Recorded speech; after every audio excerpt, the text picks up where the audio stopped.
माँ की ममता। बिस्तर मरग पर जब बार बार मैं अपनी कोताहियों की उनसे माफ़ी तलब कर रहा था तो कहने लगी, मैं राज़ी हूँ बेटा। काहे को बार बार माफ़ी मांगता है। जुमेरात 20 अक्टूबर 2022। मुल्क खुदादाद खान। हमें अम्मू जी उस वक्त जहर लगती जब वो सर्दियों में ज़बरदस्ती हमारा सर धोती। लक्स की परी रेक्सोना किसने देखे थे, खजूर मार्का साबुन से कपड़े भी धुलते थे और सर भी। आंखों में साबुन कांटे की तरह चुभता और कान अम्मा की डानित से लाल हो जाते। हमारी जरा सी शरारत पर अम्मा आग बगूला हो जाती और कपड़े धोने वाला डंडा उठा लेती जिसे हम डमनी कहते थे। लेकिन मारा कभी नहीं। कभी एन वक्त पर दादी जान ने बचा लिया, कभी बाबा ने और कभी हम ही भाग लिए। गांव की रौनकों से दूर एन फसलों के बीच हमारा डेरा था। डेरे से पगडंडी पकड़कर गांव जाना अम्मा का सबसे बड़ा शॉपिंग टूर हुआ करता था और इस टूर से महरूम रह जाना हमारी सबसे बड़ी बदनसीबी। अगर कभी अम्मा अकेले गांव चली जाती तो वापसी पर हमें मरुंडे से बहलाने की कोशिश करती। हम पहले तो नन्हे हाथों से अम्मा जी को मारते, उनका दोपट्टा खींचते, फिर उनकी गोद में सर रखकर मुंह फाड़ फाड़ कर रोते। कभी अम्मा गांव साथ ले जाती तो हम उछलते कूदते खुशी खुशी उनके पीछे पीछे भागते। शाम गए जब गांव से वापसी होती तो हम बहुत रोते, हमें गांव अच्छा लगता था। माँ हम गांव में कब रहेंगे। मेरे सवाल पर अम्मा वही घुसा पिटा जवाब देती, जब तो बड़ा होगा नौकरी करेगा बहुत से पैसे आएंगे तेरी शादी होगी वगैरह वगैरह। यूं हम बेटा बातें करते करते तारीख डेरे पर आन पहुंचते। मुझे याद है गांव में बाबा मुजफ्फर के यहाँ शादी का जश्न था। वहीं जलने बुझने वाली बत्तियां भी लगी थीं और पटाखे भी फूट रहे थे। मैंने माँ की बहुत मिन्नत की कि रात इधर ही ठहर जाएं लेकिन वो नहीं माने। जब मैं माँ जी के पीछे रोता रोता गांव से वापस आ रहा था तो नियत में फतूर आ गया और चुपके से वापस गांव लौट गया। शाम का वक्त था, माँ को बहुत देर बाद मेरी गुमशुदगी का अंदाजा हुआ। वो पागलों की तरह रात के अंधेरे में खेतों में आवाजें लगाती और डेरे से लेकर गांव तक हर कोने में लालटेन लटका कर झानकती रही।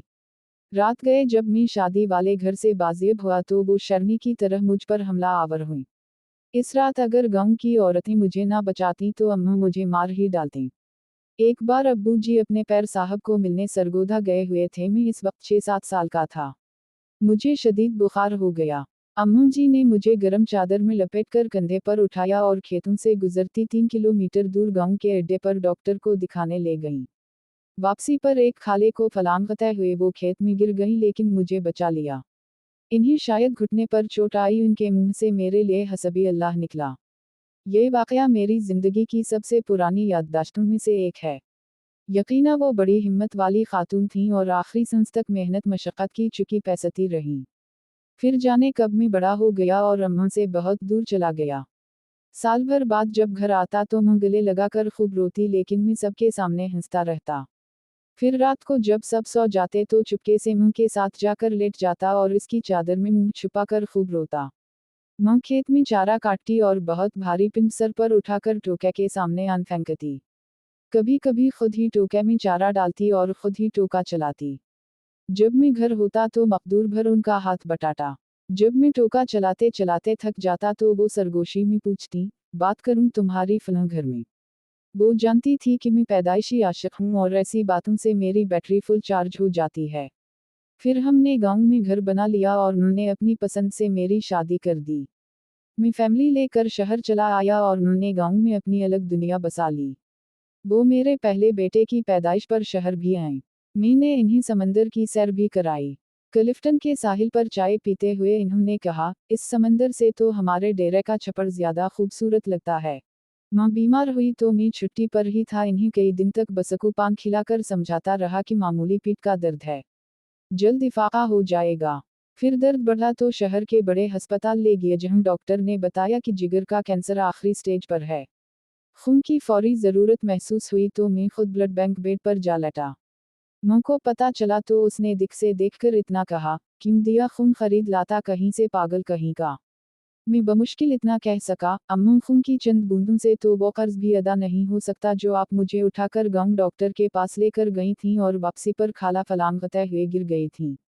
वो खिलखिला कर हंसी तो मैंने कहा, अम्मू मुझे माफ कर देना, मैं तेरी खिदमत ना कर सका। मेरा ख्याल है कि मैंने शायद ही अपनी माँ की खिदमत की होगी। वक्त ही नहीं मिला। लेकिन वो बहुत फराख दिल थी। बिस्तर मरग पर जब बार बार मैं अपनी कोताहियों की उनसे माफ़ी तलब कर रहा था तो कहने लगी, मैं राज़ी हूँ बेटा। काहे को बार बार माफ़ी मांगता है। माँ ने मेरे सामने दम तोड़ा लेकिन मैं रोया नहीं। दूसरे दिन सर भारी होने लगा तो कब्रिस्तान चला गया और कब्र पर बैठकर मुंह फाड़कर रोया। माँ से बिछड़े मुद्दत हो गई। अब तो यकीन भी नहीं आता कि माँ कभी इस दुनिया में थी भी कि नहीं। आज भी अल्लाह का तवाफ करते हुए पठानों और सोडानियों के हाथों फिटबॉल बनता बनता जाने कैसे दीवार काबा से जा टकराया। यूं लगा जैसे मुद्दतों बाद फिर एक बार माँ की गोद में पहुंच गया हूँ। वही सुकून जो माँ की गोद में आता था, वही अपनायत, वही मोहब्बत जिसमें खौफ का अंसर भी शामिल था। इस बार मुंह फाड़कर नहीं, धाड़े मार मार कर रोया। 70 मांग से ज्यादा प्यार करने वाला रब काबा। और हम सदा के शरारती बचे।